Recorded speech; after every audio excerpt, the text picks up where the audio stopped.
नमस्कार बच्चों, आपका संस्कृत की ऑनलाइन क्लास में स्वागत है। Ismail girls national inter college L block Shastri Nagar से मैं डॉक्टर नीता रानी आज आपको संस्कृत के पाठ्यक्रम के अंतर्गत महाकवि कालिदास का जीवन परिचय और उनकी रचनाओं के बारे में विस्तार से बताऊंगी। तो देखते हैं महाकवि कालिदास जीवन परिचय। जीवन परिचय में सबसे पहले हम चर्चा करते हैं समय की। उनका समय कुछ भी स्पष्ट रूप से कोई भी विद्वान बताने में असमर्थ है, लेकिन फिर भी कुछ साक्ष्यों के आधार पर इतना तय हुआ कि दूसरी शताब्दी ईसा पूर्व तथा छठी शताब्दी के मध्य के समय में उनका समय माना जा सकता है। फिर है जन्म स्थान। जन्म स्थान के बारे में भी वैसा ही है जैसा समय के बारे में। कुछ विद्वान उन्हें बंगाली मानते हैं, कुछ कश्मीरी, तो कुछ विदर्भ के और कुछ उज्जैनी क्षेत्र के मानते हैं कालिदास जी को। मृत्यु के बारे में ऐसा सिद्ध है कि लगभग 50 वर्ष की अवस्था में उनकी मृत्यु हो गई थी। ये महाराज विक्रमादित्य के राजकवि थे, ऐसा कहा जाता है।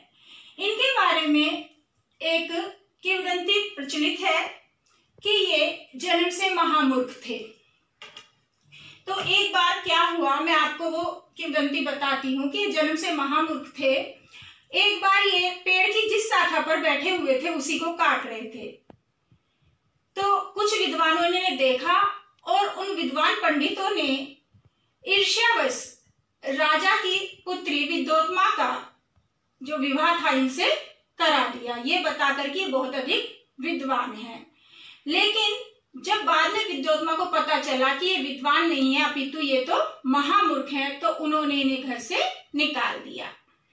उसके बाद ये देवी काली के मंदिर में गए और वहां पर इन्होंने धीरे धीरे ज्ञान प्राप्त किया और ये बहुत बड़े विद्वान बन गए।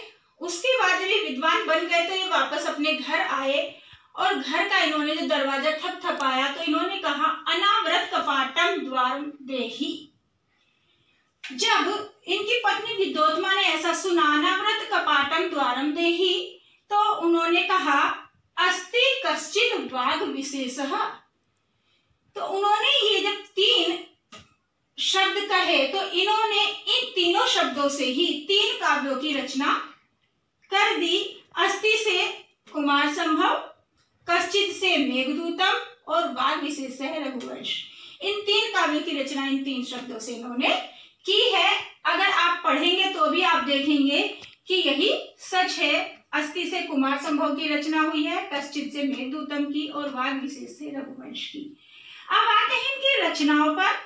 इनकी 7 रचनाएं हैं जिसमें 2 महाकाव्य हैं, रघुवंश और कुमार संभव।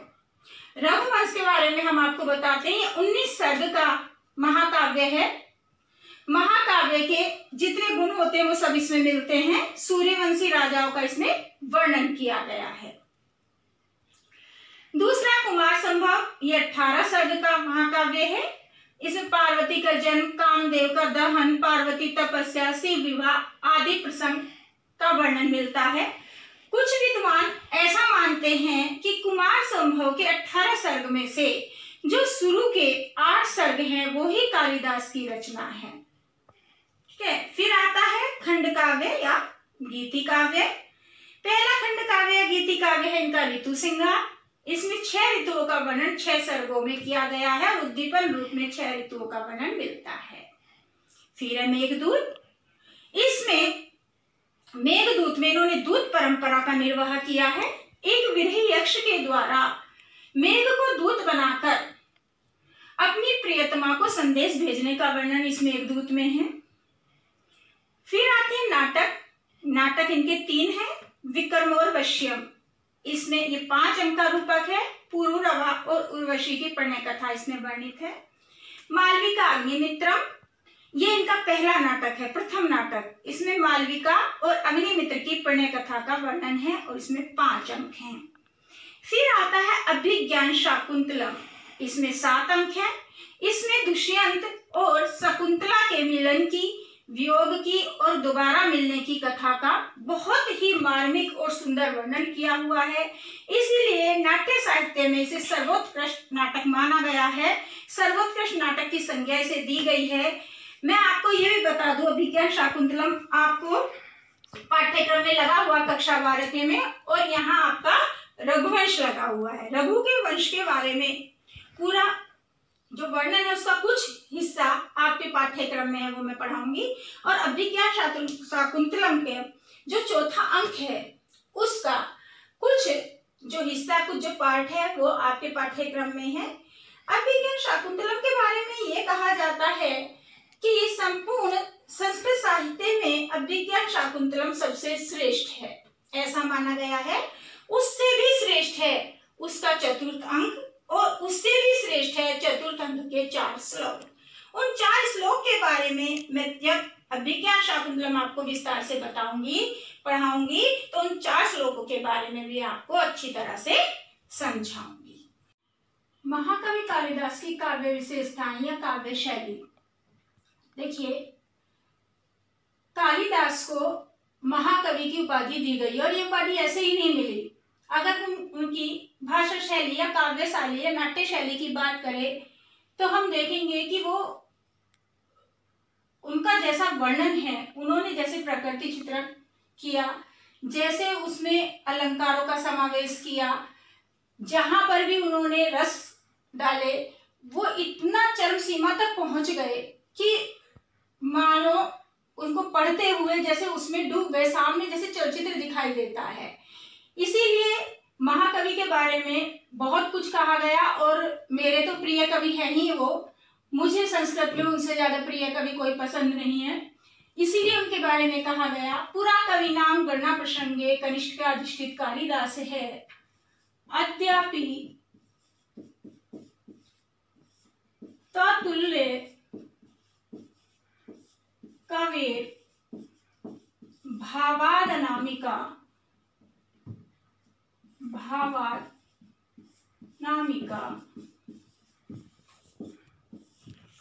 सात्वती बभू।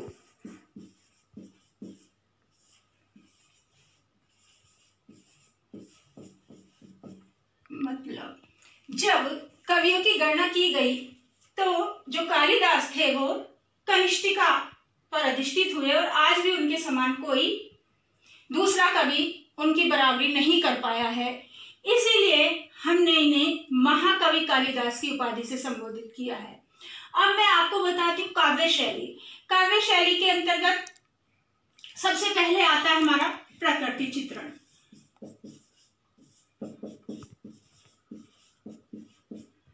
प्रकृति चित्रण में अगर हम कालिदास की रचनाओं की बात करें तो अभिज्ञान शाकुंतलम अगर आप पढ़ेंगे तो आपको पता चलेगा कि प्रकृति का कितना सुंदर वर्णन कालिदास के नाटकों में मिलता है या रचनाओं में मिलता है।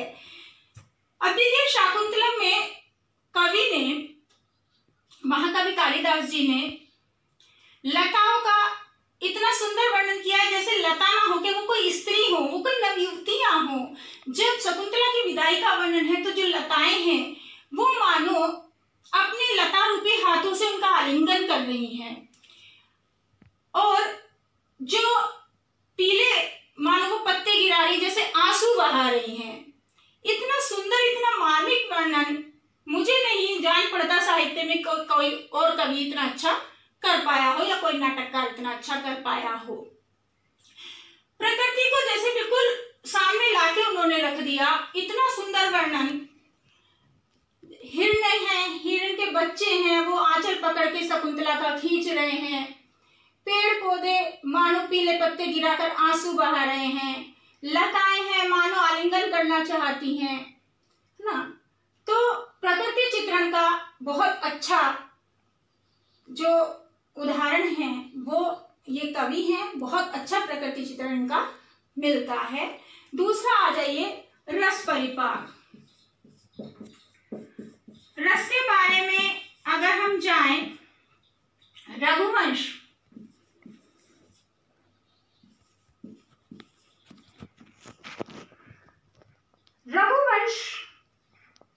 रस का बहुत अच्छा वर्णन है। जब अज का विलाप दिखाया गया है तो करुण रस जो है वो इतना मार्मिक रूप में आया है। और इसके अलावा भी शांत रस इनकी रचनाओं में हर रस अधिकतर दिखाई पड़ता है। और अगर हम कहें अलंकार, तो अलंकार में इनका जो सबसे प्रमुख अलंकार है वो उपमा अलंकार है। इसलिए इन्हें उपमा कालिदास से की उपाधि दी गई है, क्योंकि इनकी जैसी उपमाएं साहित्य में किसी कवि के नहीं मिलती। इतनी अच्छी उपमा कोई कवि, कोई नाटककार, कोई साहित्यकार नहीं दे पाया जितनी अच्छी महाकवि कालिदास ने दी है। हर जगह अगर आप रघुवंश देखें, रघुवंश में एक श्लोक है, संचारणी दीप शिखेव रात्रौ।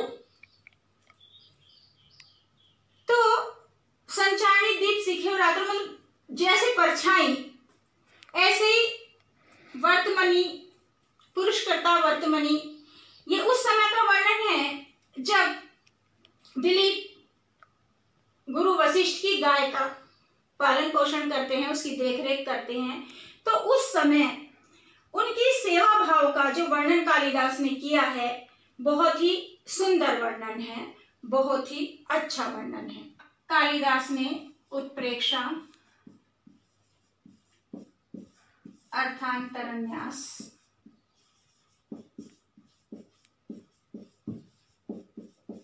आदि अलंकारों का भी समय समय पर प्रयोग किया है। अब आ जाते हैं हम भाषा शैली पर। इनकी जो भाषा है वो बहुत ही सहज सरल,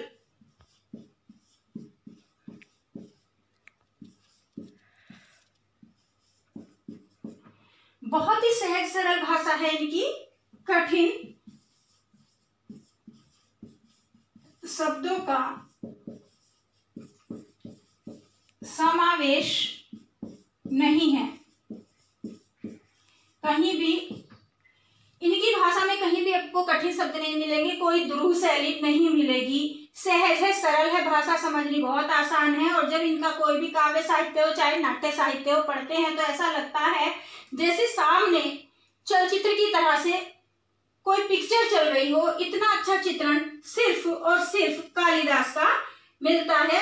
कहीं ध्रुव शैली नहीं, कहीं कठिन शब्दों का प्रयोग नहीं, ध्रुव शैली का अभाव है इनके साहित्य में, ध्रुव शैली का अभाव है। कहीं कहीं इन्होंने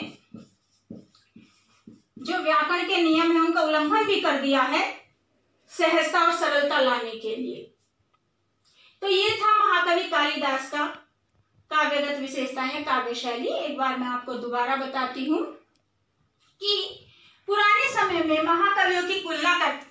महाकवियों का गणना करते हुए महाकवि कालिदास के बारे में विद्वानों ने कहा था, पुरा कवि नाम गणना प्रसंगे कनिष्ठिकाधिष्ठित कालिदास अद्यापित तुल्य कवेर भावादनामिका सार्थति बहु, कि जब गणना की गई तो एक कनिष्ठिका उंगली पर विराजमान हुए और आज भी इनके समान कोई दूसरा सानी नहीं है, अर्थात कोई दूसरा विद्वान इनकी श्रेणी में नहीं आ पाया है। अगर हम प्रकृति चित्रण की इनकी बात करें, काव्य शैली की बात करें, काव्य शैली में सबसे पहले देखा जाता है प्रकृति चित्रण। प्रकृति चित्रण को अगर हम देखते हैं तो अभिज्ञान शाकुंतलम से अच्छा प्रकृति चित्रण कहीं हमें नहीं नाट्य में मिलेगा। रघुवंश में हम जाएंगे तो रघुवंश में बहुत अच्छा प्रकृति चित्रण है। अभिज्ञान शाकुंतलम में मानवीकरण पूरा किया गया है, लताओं को नवयुवतियों के समान दिखाया गया है। शकुंतला की विदाई के समय हिरण का बच्चा उसका रास्ता रोक रहा है, उसकी लताएं जो है बहनों की तरह आलिंगन कर रही है, मानो भुजा फैला के, अपनी लता रूपी टहनियां फैला के। जो पेड़ पौधे हैं मानो पीले जो अपने पत्ते गिरा रहे, मानो उनके रूप में आंसू गिरा रहे हों। बहुत मार्मिक चित्रण है। फिर अगर हम रस की बात करते हैं तो रघुवंश में अज के विलाप में तरुण रस है। उसके अलावा आप देखिए जहां पर कुमार संभव में श्रृंगार रस है, मेघदूत में वियोग श्रृंगार की उत्पत्ति हुई है। इस तरह से सभी अधिकतर रस इनके जो रचनाएं हैं उनमें दिखाई देते हैं। अलंकार में उपमा, उत्प्रेक्षा अर्थात अन्यास आदि सभी अलंकार हैं, लेकिन उपमा जो है वो कवि को बहुत प्रसिद्ध रहा। इनकी उपमाएं साहित्य में बहुत प्रसिद्ध हैं, इसलिए इन्हें उपमा कालिदासस्य की संज्ञा दी गई है। फिर आ जाते हैं भाषा शैली पे। इनकी भाषा शैली बहुत ही सहज है, सरल है, बहुत छोटे छोटे संक्षिप्त और छोटे छोटे वाक्य हैं। संक्षिप्त और छोटे छोटे वाक्य हैं। कठिन शब्दों का समावेश नहीं है, ध्रुव शैली का अभाव है। कहीं कहीं व्याकरण का इन्होंने जो व्याकरण की सीमाएं वो भी लांघ दी हैं, लेकिन सहजता और सरलता में कमी नहीं आने दी है। कहीं ध्रुव कठिन शब्दों का प्रयोग नहीं किया है।